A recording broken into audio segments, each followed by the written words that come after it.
If you want an awesome veggie garden, you also need lots of flowers, and if you don't, you can run into lots of issues with pests or even your crops just not producing the fruit that you're growing them for. And getting this wrong is one of the biggest mistakes new gardeners make, including me when I was first starting out. So in this video, I'll give you some of the best flowers to add to the veggie garden that even the laziest of gardeners can look after. And the great thing is, if you do it right, this will add no extra effort to your veggie garden whatsoever. I'll help you understand why we even need flowers in the first place, and I'll give you some that I would definitely avoid as a beginner.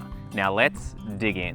When I was first starting out veggie gardening, I thought it was so stupid and so vain that so many gardeners would waste so much precious gardening space growing plants that you can't eat. Well, as it turns out, I was an idiot, and flowers are a really important part of our veggie garden. And there are a couple reasons why.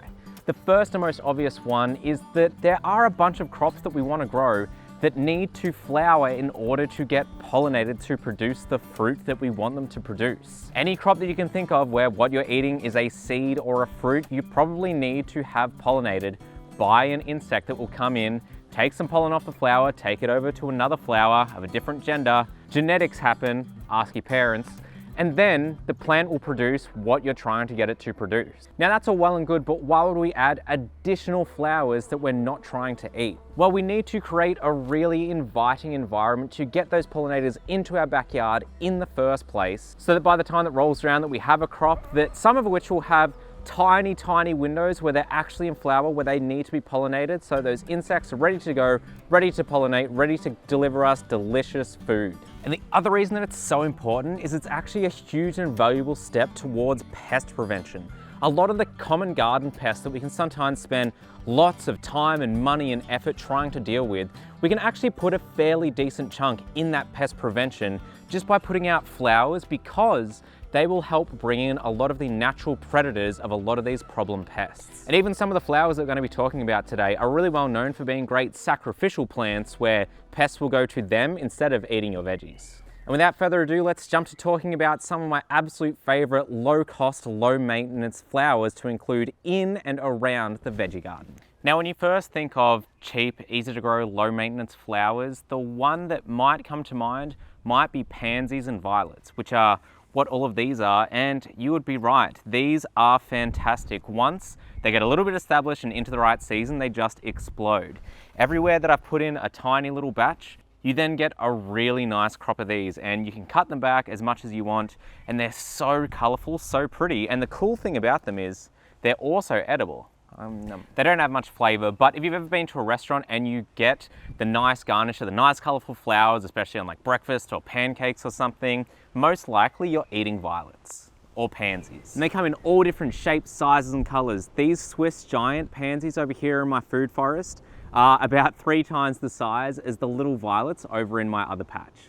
And if you're in Australia, a lot of the time, the potted color $2 pots of flowers that you can buy from Bunnings and nurseries will usually be pansies and violets.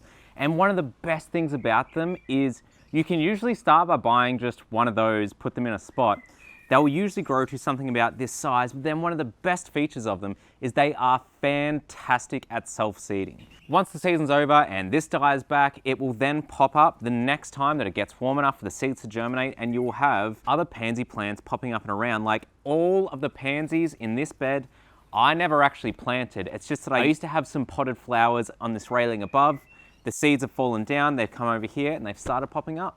And speaking of fantastic self-seeders, next we have one of my all-time favorite plants to recommend. That's this tiny little carpeting plant called Alyssum. If you've been a fan of the channel for a while, you'll probably notice that I recommend this a lot, and that's because it is super low maintenance, super pretty. You get all these tiny little flowers. They typically come in either all white, all purple, or purple and white. Now, with the exception of this one plant, every other Alyssum plant in my whole garden has come from one individual Alyssum plant that I planted about 2 years ago. It all just self-seeds, spreads itself around, and because it's so easy to identify and also usually flowers really early on into its life cycle, it's really easy to just pick out anywhere that you don't want it, transplant it anywhere that you do want it. One of the things I like doing is putting it in raised beds really close to a corner so that I can slowly over time start to get it to train over and drape down and be a really cool vertical space filler with a plant that's not meant to be vertical. But you can also get varieties that can bush up quite big and can be quite a nice space filler. I really like my other purple and white ones because they remind me lots of fireworks. Another aspect of flower gardening I'm only just getting into myself is cut flower gardening, which is where we are growing flowers specifically to come along, cut, and then turn into floral arrangements. And I'm not much of a artistic-y type of person that would normally be into flowers, but after taking one course on floral arrangements, I'm blown away by how fun it is to walk around my yard, scavenging for not only flowers, but really fun foliage patterns like rosemary or peas, and then trying to bring them together into a cohesive arrangement that is then a really lovely presenting smelling thing in the house. And if you want to know how I've learned how to do this, I took this flower arranging course from today's sponsor, Craftsy. Craftsy is my absolute favorite online platform for learning all things arts and crafts. You can learn knitting, sewing, cake decoration, floral arrangements, baking, photography, anything artistic. They probably have a good half dozen courses on. That is to say, because you can learn how to put together bouquets and bake cakes, they have both kinds of flower arranging. So if you want to learn how to gain a full another level of appreciation for looking around your garden and finding not just interesting flowers, but also trying to find really interesting foliage patterns that will complement the hollyhocks that are ready to come out, you can get the Colour Garden exclusive offer by using the QR code on screen or link in the description to get your first 12 months of Craftsy for only $1.49. That is absolutely worth it in every way, but at the very least, it's really worth it just to take the flower arranging course because it's completely changed how I look at and interact with my garden. And even if you don't have a big garden, it's a really great way to save money on buying flowers because you can buy 5 or 6 feature flowers and then fill out the rest of the thing from your own garden. It was fun buying a couple of these from the shop and getting those comments of, "Oh, you must really be in trouble." No, brother, these are for me. I'm buying these flowers for myself. And there you go, completely homemade, and apart from 5 or 6 flowers, completely homegrown bouquet. Although now I am really tempted to try and make some edible only bouquets. Right, next if you want some flowers that will stay where you plant them, but will still flower nearly the full year round, these are fantastic. They're called African daisies. I'll put the botanical name on screen so that you know exactly what you need to buy. These come in a wide range of colors. They can bush up fairly big. This one's still fairly juvenile. This one's only gone in a couple months ago, but already look at how vibrant all those flowers are. And it will keep its flowers through most of the year, especially through winter. I believe they lose them towards the highest end of summer for a couple months. But anywhere where you know you're gonna want flowers permanently, it's a fantastic option. Like here, I'm using it to help fill in some of this space underneath these trees. The next one is the old gardener's friend, the one you probably expected to see on this list, but I also don't really have many examples of in my garden because it's still quite early in the season. And we had a surprisingly late frost that killed all of the couple that was starting to pop up, but now I've got a few starting to come through, and that is nasturtiums. Some of the reasons nasturtiums are so popular are they're great at self-seeding. These ones have self-seeded, and I've got a whole bunch of little plants starting to come through now. They look fantastic. They're also all completely edible, including the leaves, which I'm yet to meet someone who actually likes the taste of these or maybe loves them. Some people will tolerate them. They're very peppery. I personally don't really like them. But one of the other reasons that people love these so much is they are pretty good at acting as a sacrificial plant so that these will get targeted by things like aphids to sort of start their clusters and suck on these instead of eating all your veggies. I personally use these quite sparingly because they can be quite aggressive growers. They can grow quite huge. And I like to set my whole garden up in all these tiny little zones, which nasturtiums usually don't play in that well.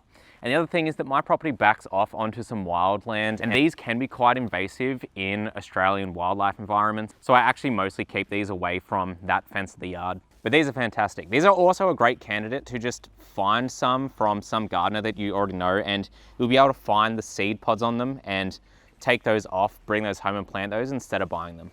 Speaking of wildlife, it's a great time to mention that no matter where you are in the world, consider looking into and growing some of your native flowers in your yard. They'll obviously be really attractive to all of the native insects, which are probably the majority of your pollinators. And in Australia, it's starting to become a lot more of an issue that people are really conscious of getting a lot of these imported flower species and then those escaping your yard and becoming quite invasive. That's something I probably need to learn more of. But if you are in Australia and want some awesome recommendations of some native flowers you consider growing, some of my favorite annuals are everlasting daisies and also Australian native straw flowers.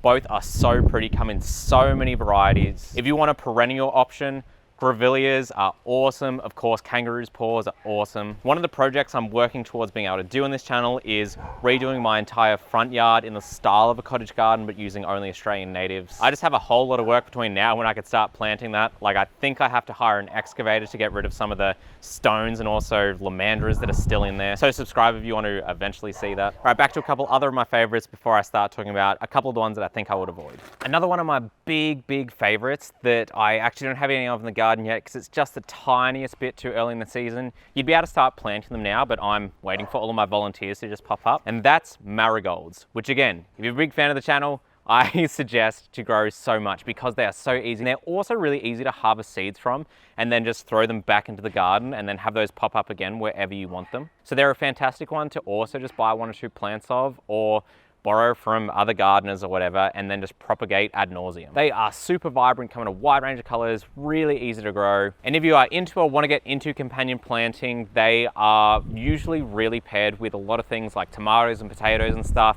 They tend to do a really good job of attracting a lot of the insects that are predators of a lot of those plants. I love them so much. From a flower species, they're a little bit too early on to one. We are just too late on for me to show you them in bloom. I believe I still have some footage from a couple of weeks ago of them.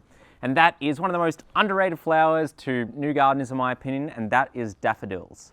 Now on the surface, daffodils are quite expensive and might not be that great of a bang for buck, but what a lot of people don't realize is that they self-propagate themselves very similar to how garlic does. They're actually somewhat closely related to that family of garlic and onion. The way that you grow them is you plant in a bulb. You need to plant them during the colder months.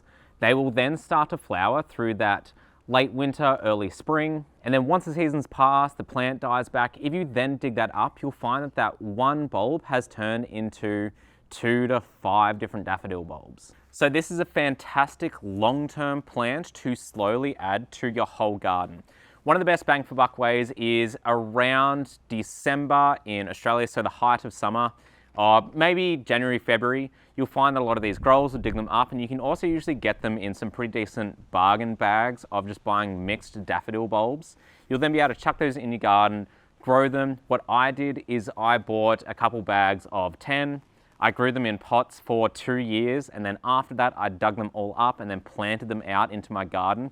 And then now I'm starting to have tons and tons of daffodils. They are also some of the best smelling flowers or plants on the whole that I think you'll ever encounter. I honestly, when I first started growing these, it knocked my socks off coming out into the backyard and thinking that someone had just sprayed air freshener or perfume or something, because it's such a strong, pleasant scent from so far away that it's astonishing that it's coming from this little flower a couple meters away. Actually, while I'm over here, as a bit of a bonus one, this plant that looks a little bit like dill or maybe carrots that's starting to get 1 or 2 tiny little white flowers on it. This is another really cool option because it's edible, or more so drinkable. This is chamomile. It's fairly low maintenance. You harvest the flowers, you turn it into that tea that helps you sleep. It's a really cool like permaculture-y addition to the garden. Something that I think is worth mentioning as well, it's a great tip for lazy garden, is anything that you have that's close to flowering or is in flower, you can also just consider leaving the garden. Like these spring onions, this is a really interesting looking flower. I mean, I don't love the look of them, but I let it stay here, brings in pollinators, and then this I also get more spring onion seeds out of. Similar deal with all of this broccoli that bolted surprisingly early in the season. If I don't have any use for this garden space yet, which I don't, I'll just leave it here and let all of the flowers exist.